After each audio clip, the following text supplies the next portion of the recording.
O professor Miguel é especialista em prótese pela UERJ, especialista em implantodontia pela São Leopoldo Mandic, professor do curso de especialização em prótese pela UERJ também, professor da Associação de Implante AFOPI da França, correto?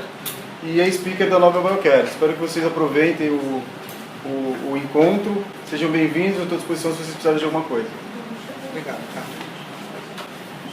Bom, gente, e o tema de hoje, que foi escolhido por nós, foi prótese protocolo, em que eu tentei fazer um resumo de um tema tão extenso, né, tão importante ao mesmo tempo, focando basicamente no que seriam as indicações, que eu considero um dos aspectos nesse tipo de reabilitação mais polêmicos, né, até porque existem situações em que nós vamos sacrificar dentes isolados, considerados bons, para viabilizar um tratamento global.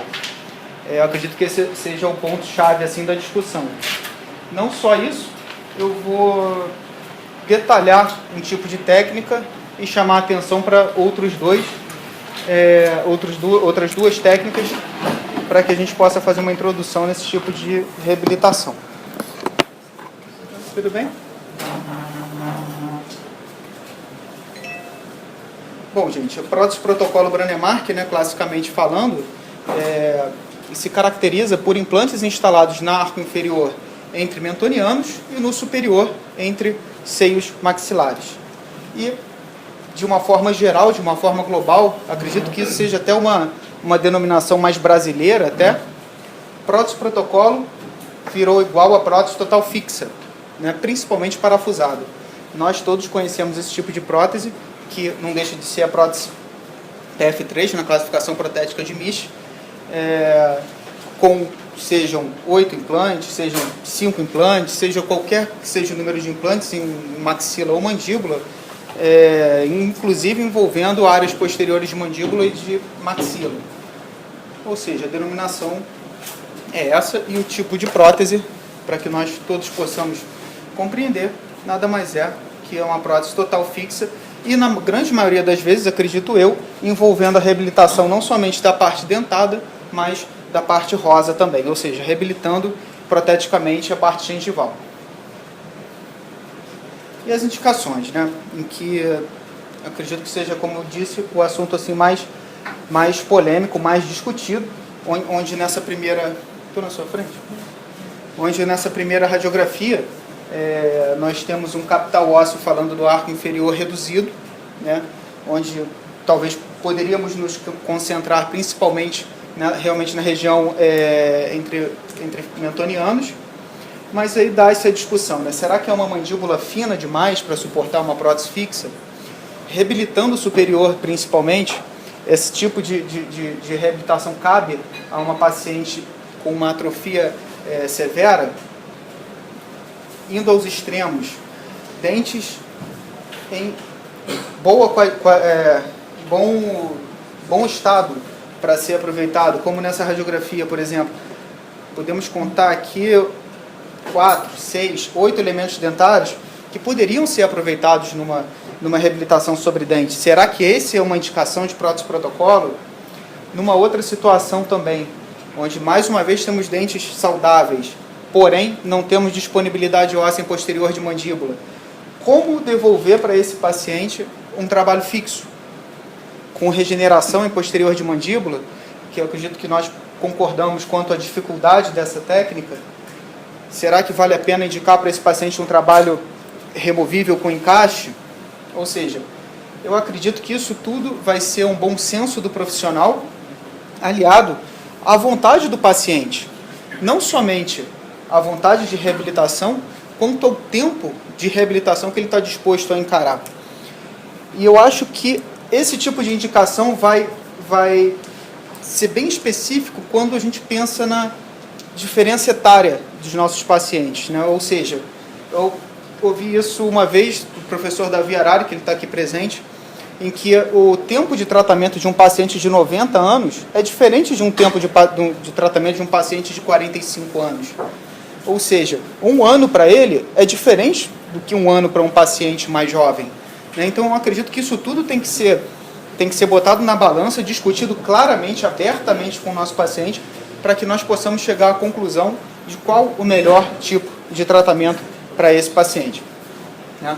Então eu resumo essas indicações dessa forma, confrontando disponibilidade óssea versus enxertia, em que nós vamos pensar diretamente em custo-benefício e, logicamente, colocando o tempo de vida, a idade do paciente também, a expectativa de vida dele na escolha desse tipo de tratamento, desse tipo de reabilitação, em que muitas vezes, ou acredito que quase sempre, a gente trabalha nesse tipo de oferta desse trabalho para o nosso paciente com muitas fotografias, com modelos, ou seja, querendo mostrar para esse paciente o que ele vai ter no futuro. E outro fator fundamental, quando um paciente dentado total recebe uma prótese protocolo, ele fica super feliz. Agora, quando um paciente dentado, com doença periodontal avançada, com todos os seus elementos condenados, vem a passar por essa transformação, muitas vezes ele tem dificuldade de uma adaptação inicial. Porque mesmo esses dentes estando condenados, ele tinha dentes naturais, ele tinha propriocepção, ele tinha talvez gengiva natural, e ele deixa de ter. Então, são extremos em que nós devemos pesar também e passar a nossa experiência particular que nós temos, que nós agregamos, para que o paciente saiba o que ele vai encarar pela frente no final desse tratamento. E a gente não pode falar de prótese protocolo, né, de prótese fixa total, sem falar de função imediata, de carga imediata, em que nesse caso de reabilitação específico, quando a gente faz carga imediata, a gente faz carga imediata. A gente não tem condição de fazer provisionalização imediata somente, porque esses implantes vão entrar em função imediatamente. Diferente de um elemento unitário, em que nós podemos tirá-lo de função durante o período de ósseo-integração. Não. Esse implante ele vai ficar em carga, vai passar a trabalhar imediatamente depois dessa instalação da prótese, em que nós temos sempre cuidado de não passar de 5 dias, no máximo, depois da instalação dos implantes para a instalação do trabalho. Por favor, a qualquer momento que vocês tenham alguma dúvida, vamos tentar esclarecer durante essa apresentação, para que a gente já possa trazer algum tipo de discussão interessante para todo mundo, até porque dúvida de um pode ser realmente de várias pessoas, né? E os pré-requisitos para essa carga imediata, né, logicamente são o torque mínimo, não é somente a estabilidade primária, nós precisamos de um torque mínimo, em que nós graduamos em 35 newtons. E esse torque mínimo, hoje em dia, cada vez mais fácil é obtido pelo desenho dos implantes que estão desenvolvendo. Hoje nós temos um implante chamado Nobel Active, que tem um desenho que favorece e muito o torque. Ou seja, logicamente, cada desenho de implante tem sua indicação. Mas quando a gente desconfia que esse tipo de paciente tem uma densidade óssea baixa, eu acho que vale a pena, desde que esse paciente tenha um pré-requisito ou uma vontade muito grande de ter um trabalho fixo imediatamente após a instalação do implante, eu acho que nós precisamos ter essa carta na manga para diminuir a chance que vai continuar existindo de não ter o torque mínimo e de o paciente não ter esse tipo de trabalho fixo imediatamente após a cirurgia e ter que aguardar até 6 meses com um trabalho removível. Aspecto que também deve ser chamado a atenção durante a consulta de explanação do tipo de trabalho que esse paciente vai se submeter. Ou seja, a possibilidade de ele passar por uma prótese removível durante o período de ósseo-integração. O equilíbrio oclusal. É importante que o antagônico esteja equilibrado, que o antagônico nos ajude durante esse período de cicatrização óssea. O cantilever reduzido, mesmo que depois, no futuro, após o período de ósseo-integração, nós tenhamos no nosso planejamento um cantilever aumentado, ou seja, respeitando todas as regras do cantilever, durante o período de ósseo-integração é indicado um cantilever mínimo. E a compreensão do paciente de que ele vai, logicamente, usar esses implantes, mas, vamos dizer, economizando um pouco na mastigação, tá? Pedir para ele comer alimentos macios, não evitar alimentos crepitantes, ou seja, é importante a compreensão do paciente para que a partir desse momento, aí, depois da cirurgia, ele vai ser um colaborador importante aí no sucesso do nosso trabalho. Isso que você falou é muito importante realmente, porque o paciente de repente sai de uma condição de doença periodontal, impossibilidade de mastigar, de repente ele acha que ele está com tudo duro, e aí ele vai com sede ao pote. Teve até um caso ele era até um familiar nosso, um senhor de 90 anos, em que nós instalamos os implantes, carga imediata, protocolo, tudo tradicional, e ele já um senhor de 90 e poucos anos, na consulta de revisão, foi até você, pai, que recebeu ele, o Eduvalmo. E, se eu não me engano, 1 mês e meio depois da instalação do implante, exatamente naquela fase mais crítica do período de neoformação óssea, em que você perguntou para ele a alimentação. Aí ele respondeu, estou comendo de tudo. Amendoim, carne, tudo, tá uma beleza, tá uma maravilha. E, fatalmente, ele veio a falecer 3 meses depois da cirurgia. Ainda bem que ele comeu, né? Porque se ele não come nesses 3 meses... Aí... E o curioso é que a filha dele depois me confessou que ele no hospital, coitado, falando que foi a melhor coisa que ele fez, ter feito isso. Ou seja, 2 questões, né? Primeiro, ele ter comido, que fez muito bem. E a segunda é que valeu a pena para ele, né? Mesmo durante esses 3 meses, esse investimento valeu a pena para ele. Então, acho que não vale a pena te indicar para os velhinhos, não, mas para ele foi interessante.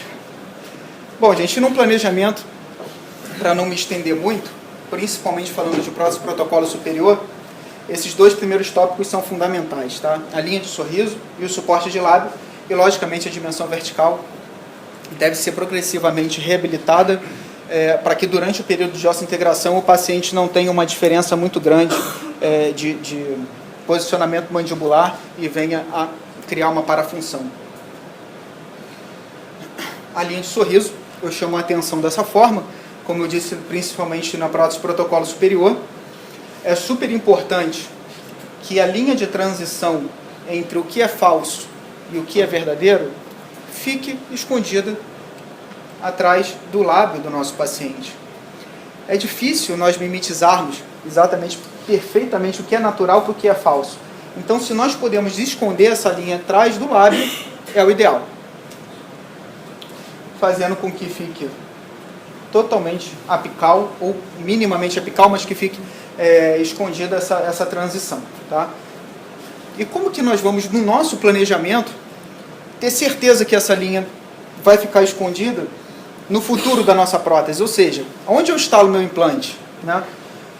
Essa técnica foi desenvolvida pelo professor Carlos Frederico, foi nosso colega professor também na Oral Rio, em que com um acetato nós marcamos a linha de sorriso do paciente com um lápis, um pilô, qualquer marcação, e depois com uma fresa a gente faz um desgaste mínimo nesse acetato, e nessa canaleta formada por essa fresa nós colocamos então gutta-percha ou qualquer material radiopaco que não venha trazer nenhum tipo de artefato na tomografia, que vai nos mostrar o pontinho da nossa linha de estudo da nossa linha de sorriso, né?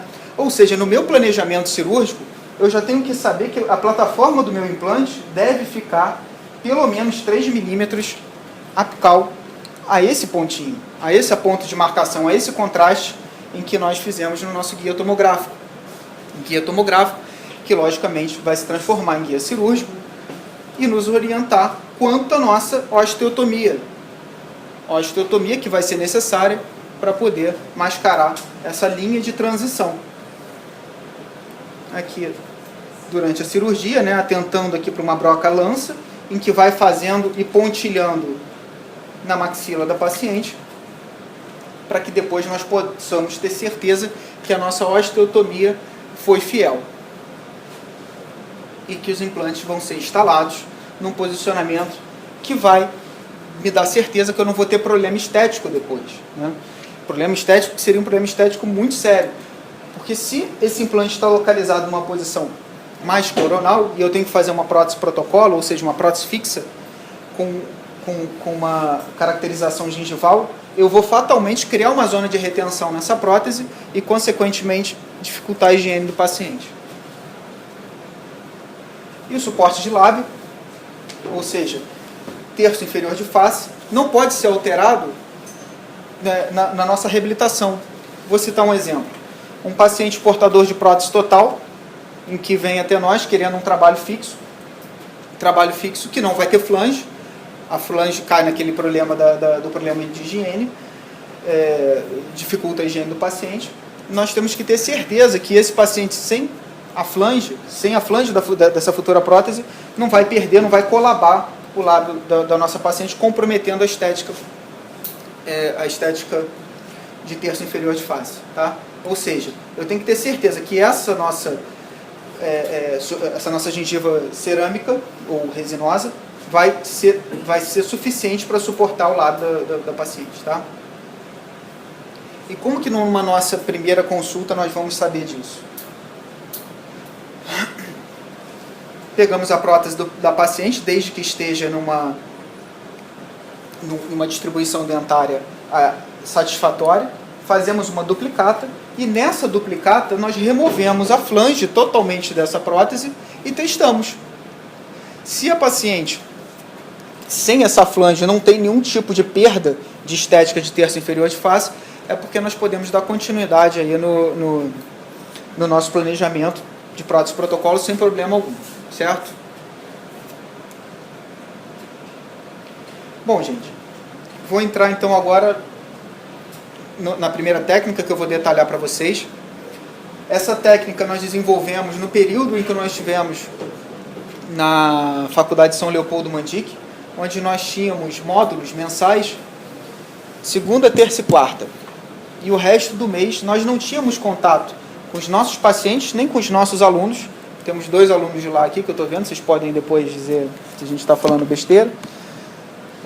E que nós desenvolvemos, logicamente, depois de um planejamento.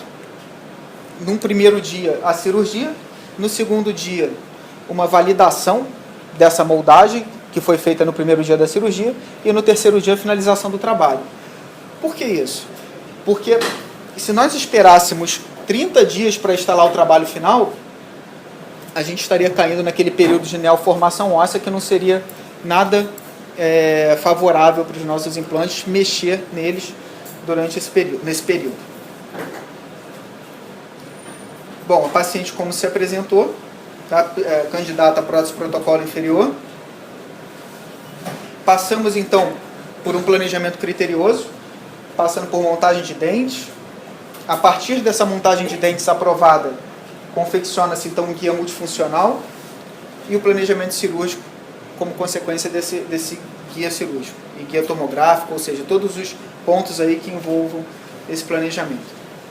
E com tudo isso pronto, montado, ou seja, modelo antagônico, estável, todos aqueles pré-requisitos, a gente parte então para o nosso primeiro dia, em que envolve cirurgia, moldagem e registros. Num segundo dia, a passividade e validação do modelo no articulador. E num terceiro dia, a finalização. Entramos então no primeiro dia, extração dos elementos residuais. Depois então desses elementos extraídos, nós provamos o nosso guia multifuncional, que como o próprio nome diz, tem diversas funções. A primeira delas é um guia cirúrgico, a segunda vai nos ajudar na moldagem, como vocês vão ver. A terceira vai nos ajudar em registros, nos nossos registros oclusais e, consequentemente, ajuda na montagem no articulador semi-ajustável e também vai ajudar o nosso laboratório na confecção da barra fundida e também na montagem de dente. O guia multifuncional nos orientando também na osteotomia. Depois, então, da incisão feita, localizamos o forame mentoniano e marcamos com grafite para que durante a cirurgia a gente não tenha que ficar o tempo inteiro localizando um acidente anatômico tão importante, né? Então a gente marca, evidencia e a gente sabe que nesse caso a nossa área de trabalho está delimitada. Partimos então para a nossa cirurgia, como nessa simulação. instalação de 4 ou 5 implantes, multi-unit ou mini pilares, e essa é a nossa primeira fase. Tá? Delimitamos, já tendo estudado no modelo e nos exames prévios que seriam 5 implantes, delimitamos então, primeiro, os implantes mais distais, ou seja, temos o limite do nosso foramen antoniano, e o espaço entre eles é dividido ao meio, com o implante mais medial. E os espaços que sobram vão ser, logicamente, também divididos no meio, instalando o implante B e D. Numa densidade óssea mais aumentada, a gente pode usar inclusive a broca formadora de rosca para evitar um excesso de torque, que também é deletério, não é bom. E começamos então a instalação dos implantes. Foram 5. Os implantes então instalados. Os multi-units sendo instalados. O multi-unit, para quem não conhece, é um intermediário, que como nessa animação vou mostrar para vocês, ele ajuda depois porque ele é divergente, ele ajuda na passividade, por ser cônico, ele ajuda na passividade de próteses parafusadas, múltiplas. Além de tornar a nossa plataforma protética, a nossa plataforma de trabalho num nível gengival, o que ajuda inclusive depois nas consultas de controle do paciente, em que nós precisamos desmontar o nosso trabalho para fazer que seja profilaxia, ou seja, ele ajuda também depois nesses procedimentos. Os multi-units então já instalados, com torque de 32 newtons. Normalmente, no inferior, nós já delimitamos esse multi-unit e usamos na altura de 3 milímetros. Bom, os multi-units estão instalados, a cirurgia praticamente acabou. Começamos então a moldagem. Instalação dos transfers de moldagem moldeira aberta. Moldeira aberta que vai ser substituída e vai ser usado o guia multifuncional como moldeira agora. Agora olhem que interessante. Eu não tenho uma oclusão confiável nesse meu guia, né? E normalmente é difícil a gente ter. Não estamos mais falando de um rebordo cicatrizado, né? Já é uma região onde está com uma ferida cirúrgica, os pinos de moldagem, pode ter um parafuso atrapalhando. É necessário que a gente tenha certeza dessa estabilidade oclusal para que a gente possa passar para o nosso técnico de laboratório uma montagem dos modelos mais próxima do ideal, né? Então, como protocolo, a gente usa uma marcação em 3 pontos com pattern resin, tá? Em que vai dar essa estabilidade em 3 pontos, em que entre elas a gente pode inclusive dispensar essa parte dentada do guia multifuncional, tá? Até para que a gente possa visualizar de uma forma direta se tem alguma interferência entre nosso guia e a nossa moldagem.